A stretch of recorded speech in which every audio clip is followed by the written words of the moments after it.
Exercer l'hospitalité. Ben oui. Ben oui. Bénissez ceux qui vous persécutent. Facile. Bénissez, ne maudissez pas. Réjouissez-vous avec ceux qui se réjouissent. Pleurez avec ceux qui pleurent. L'autre là, comme il m'a mis, Seigneur, bénis-le parce qu'il ne comprend rien. Pardonne-lui parce qu'il ne sait pas ce qu'il fait. Seigneur, aide-moi à le pardonner, alors je te demande de le bénir. Donne-moi un cœur pour le bénir.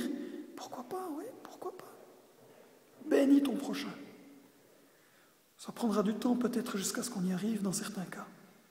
Ça commence par le pardon, alors que la toute première phrase, depuis cette seconde maintenant que tu m'entends dire ces choses, dit « J'y arrive pas, ok, mais j'aimerais un jour pouvoir le faire, Seigneur, aide-moi. Aide-moi à pardonner. » Si tu démarres là, tu as déjà fait un pas énorme. Puis ensuite, redemande ça aussi longtemps que tu n'y arrives pas, jusqu'au jour où tu le peux, jusqu'au jour où tu pourras le dire, et jusqu'au jour où tu le vivras. Pleurez avec ceux qui pleurent. Ils ont le droit d'être consolés. Ayez les mêmes sentiments les uns envers les autres. Vous savez, l'autre jour, j'ai entendu le témoignage d'une femme elle a pris sa voiture, elle a reculé, et puis elle a senti qu'elle a fait quelque chose. Il y avait son bébé de quelques mois qui était à 4 pattes derrière la bagnole, qui s'était baladé. Elle ne l'a pas vu. Elle l'a écrasé. Je sais qu'il y en a déjà plein qui vont dire « L'enfoiré, elle aurait pu regarder, elle aurait pu faire gaffe. » Est-ce qu'on connaît la situation? On ne la connaît pas. Peut-être que sérieusement, malgré tous ces regards, elle n'a rien vu. Mais au-delà de ça, insulter quelqu'un, une femme qui vient de perdre, de par sa propre faute, son enfant, elle est allée à l'hôpital, maintenant en état de choc. Cette femme, il lui faudra sa vie entière pour se pardonner.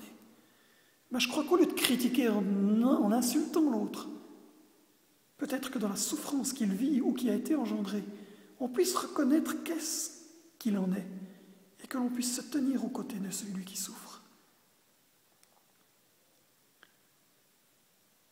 Parce que la souffrance est un assez grand poids, plutôt que la critique. Maintenant, si quelqu'un a fait des erreurs graves, il doit les assumer, on est tous d'accord. Mais que nous, on ait d'abord le regard juste de la compassion.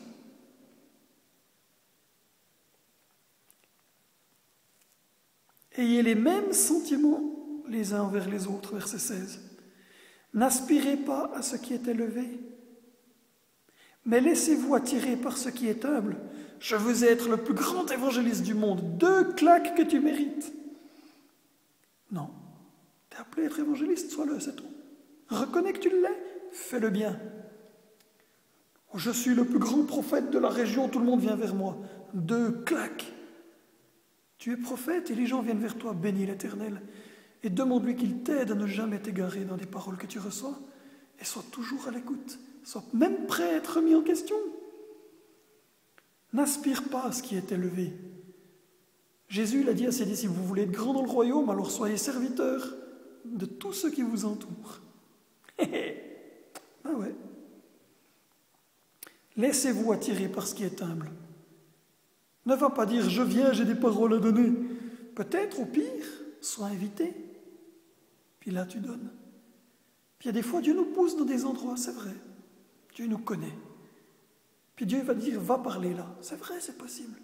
Tel évangéliste, c'était peut-être pas appelé quelque part pour donner des exemples d'évangélisation. Mais fais-le toi-même. Prends des gens avec, tranquille. Allez-y, apprenez. Grandissons ensemble. Elle est longue, cette vidéo. Hein. Elle a bientôt fini. Ne soyez pas sages à vos propres yeux. Genre, aujourd'hui, j'ai un entretien. La personne, elle vient, donc je vais lui dire comment faire. Non. Même là, Seigneur, je me remets entre tes mains. Que toutes mes pensées qui ne viennent pas de toi, mes compréhensions, ma propre sagesse se taisent au nom de Jésus. Et que je sois attentif à ta parole, afin de pouvoir l'aider selon tes plans qui peut-être ne seraient pas selon les miens.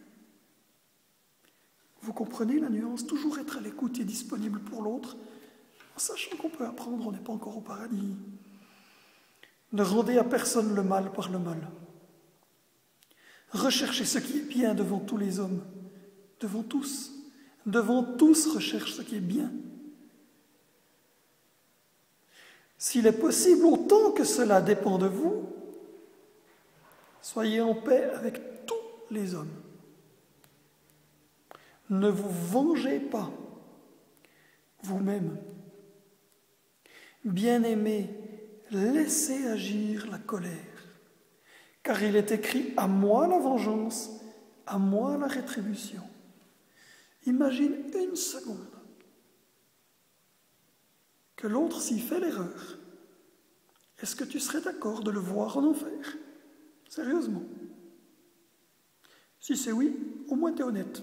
Si c'est non, réfléchis alors.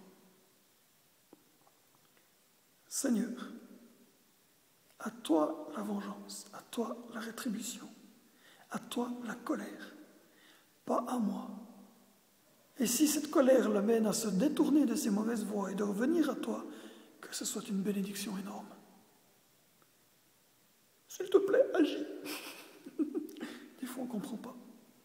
J'ai voulu des vengeances sur des cadres, dans des cadres particuliers, je veux dire.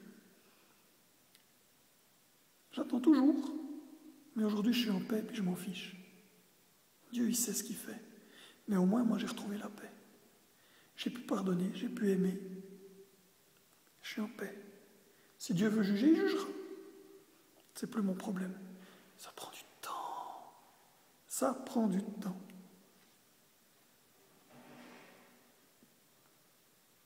Mais si ton ennemi a faim, donne-lui à manger. S'il a soif, donne-lui à boire. Car en agissant ainsi, écoute bien, tu amasseras des charbons ardents sur sa tête. Il faut regarder Proverbe 25, les versets 21-22. Ne te laisse pas vaincre par le mal, mais surmonte le mal par le bien. Un exemple facile. Tu es en tension avec quelqu'un. Alors peut-être qu'à ce moment-là, au lieu d'être en tension avec, il garde le silence. Écoute tout. Et dans le calme, ose demander, ouais, mais explique. Pourquoi? Puis quand il a tout fini d'expliquer, puis que tu es resté calme, tu lui dis, écoute, moi je vois les choses comme ça. Plutôt que de s'énerver, osez voir les choses calmement. Peut-être même prendre le temps de la réflexion avant de répondre. C'est un exemple. Je ne dis pas que c'est la règle, c'est un exemple. Un exemple que j'ai souvent pu mettre en pratique. Et ça a évité des sacrées grosses tensions. Ouh, ça pétait, hein, ça pétait. Mais après, j'ai dit, vas-y, explique. Je ne comprends pas. Même si tout ce que l'autre disait était pour moi pas juste, j'écoutais. Après, j'ai gardé le silence. Ensuite, je suis revenu, j'ai dit, mais regarde, il me semblait que, voilà comment on avait échangé. Dans tout ce que tu viens de dire, ah, maintenant je viens de comprendre ça ou ça. Mais quand même, je ne suis pas d'accord. Puis pourquoi? Et tac, tac, tac, mais on fait les choses. On essaye. Oh, c'est pas facile, je ne dis pas que j'y arrive. Hein. Non, mais ça m'est arrivé plusieurs fois.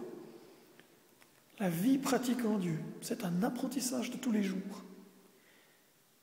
La vie avec Dieu, c'est un apprentissage de tous les jours. Nous, on n'est rien, on n'est que dalle, on est des serviteurs inutiles, on est des grains de poussière sur cette terre, c'est la Bible qui le dit. Mais Dieu, il nous voit comme des pierres précieuses, comme des perles.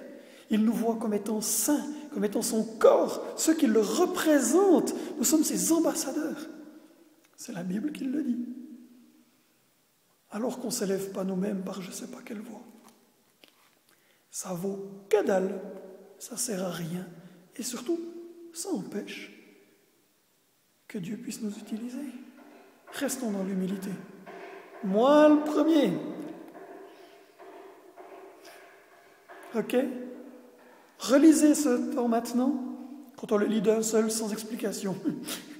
Ça prend moins que 22 minutes. Relisez-le, sérieusement. Prions un petit coup dessus. Que ça puisse nous aider pour notre journée, pour notre avenir, pour notre temps avec l'Éternel. Sur ce, je vous bénis chacun et chacune. Et puis, sur une prochaine vidéo, qu'on avance avec Dieu. Louange et gloire à son Saint-Nom.